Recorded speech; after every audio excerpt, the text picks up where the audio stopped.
12.3 비상계엄 선포 직후 포승줄과 수갑 등을 이용하여 이재명, 한동훈, 우원식 세 사람의 신병을 확보하라는 지시를 받았다는 국군 방첩사령부 간부의 법정 증언이 어제 나왔습니다.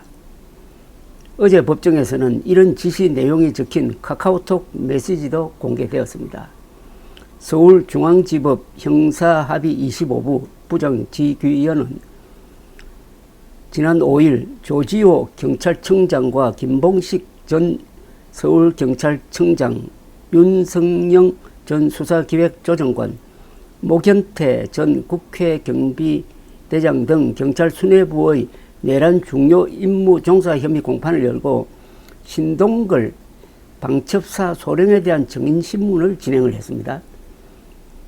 신동걸 방첩사 소령은 비상계엄이 선포된 지난해 12월 3일 밤 12시를 전후로 김대우 방첩사 수사단장으로부터 출동 지시를 받았다고 증언을 했습니다.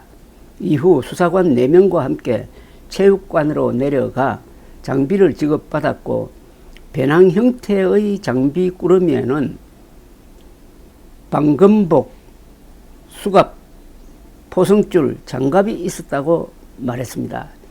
방검복은 방탄복과 비슷하지만은 아마 이 흉기를 막는 옷으로 보입니다. 방검복을 한자로 안 쓰니까 그런 식으로 유추가 됩니다. 그는 즉 신소령은 국회로 이동 중이던 지난해 12월 4일 0시 38분쯤 김대우 방첩사 수사단장이 그룹콜을 통해서 이재명, 한동훈, 우원식 3명 검거에 집중하라는 취지로 이야기했다고 증언을 했네요. 마지막에는 이 시간이 촉박하니까 이재명, 한동훈, 우원식을 먼저 우선적으로 검거하라는 지시가 내려왔다는 겁니다. 특히 현장에 도착하면 현장 병력들, 경찰과 소통하여 대상자의 신병을 인계받은 후에는 포승과 수갑 등을 활용해 신병을 확보한 뒤, 그러니까 신병을 확보라는 것은 꽁꽁 묶으라는 뜻으로 보입니다. 수방사로 인계하라는 취지의 지시가 있었다고 정을 했습니다. 이날 법정에서는 그룹콜이 끝난 뒤 수사단을 총괄하는 최석일 소령이 김 단장의 지시를 정리하여 방첩사 팀장급 이상 카카오톡 대화방에 올린 메시지도 공개가 되었습니다. 메시지에는 모든 팀은 우원식, 이재명, 한동훈 중 보시는 팀이 먼저 체포해서 구금시설 수방사로 이동하시면 됩니다고 적혀 있었습니다. 포승줄 및 수갑 이용이라는 문구도 있었습니다. 이제 특검이 진행이 되면은 이런 지금 수사 결과를 종합해가지고 특검이 수사를 총괄하게 됩니다. 특검에 파견되는 검사가 한 60명이 됩니다. 이들이 아마 이런 요인 체포에 대해서 지금보다도 더 심도 있는 조사를 할 가능성이 높습니다. 여기 이재명, 한동훈, 우원식 세 사람을 체포하라는 것은 이번 비상계엄이 반국가 세력 척결과는 아무 관계도 없고, 그리고 부정선거를 파헤치겠다는 주장과도 아무 관계가 없는 다른 목적으로 이루어진 것으로 보입니다. 그 다른 목적 중에는 김건희 씨를 보호하려는 것 아니었느냐 하는 게 유력하게 지금 거론되고 있습니다. 우원식, 한동훈, 이재명 세 사람이 반국가 세력은 아니잖아요. 그리고 세 사람이 지난 총선에 부정선거질을 한 것도 아니고, 그렇다면은 왜 이 세 사람을 잡는데 막판까지 그렇게 총력을 다 했느냐 하는 것은 각각의 이유가 있을 것이라고 생각합니다.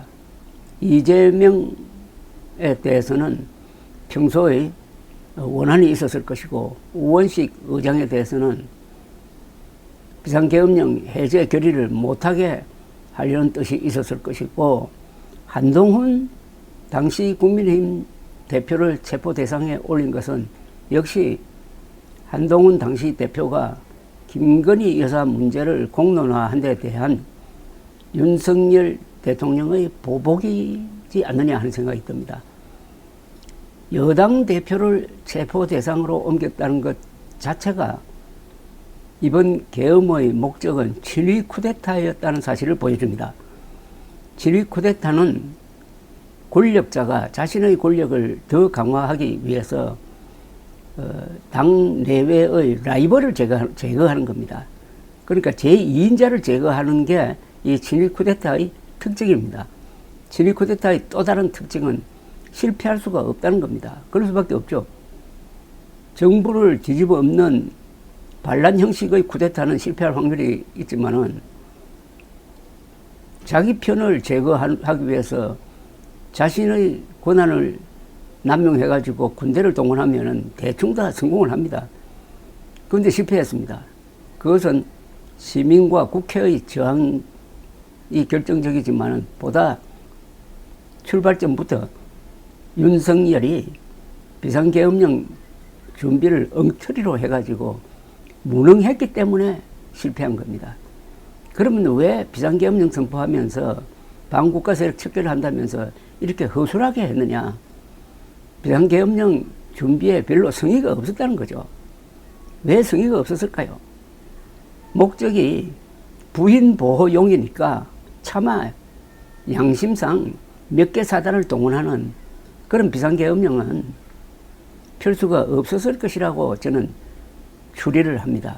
그럼 이 비상계엄령의 본질은 부인 보호용이기도 하지만은 부인에게 잘 보이기 위해서 내가 이렇게 최선을 다해서 한다 하는 보여주기용 비상계엄이 아니었느냐 하는 생각이 듭니다.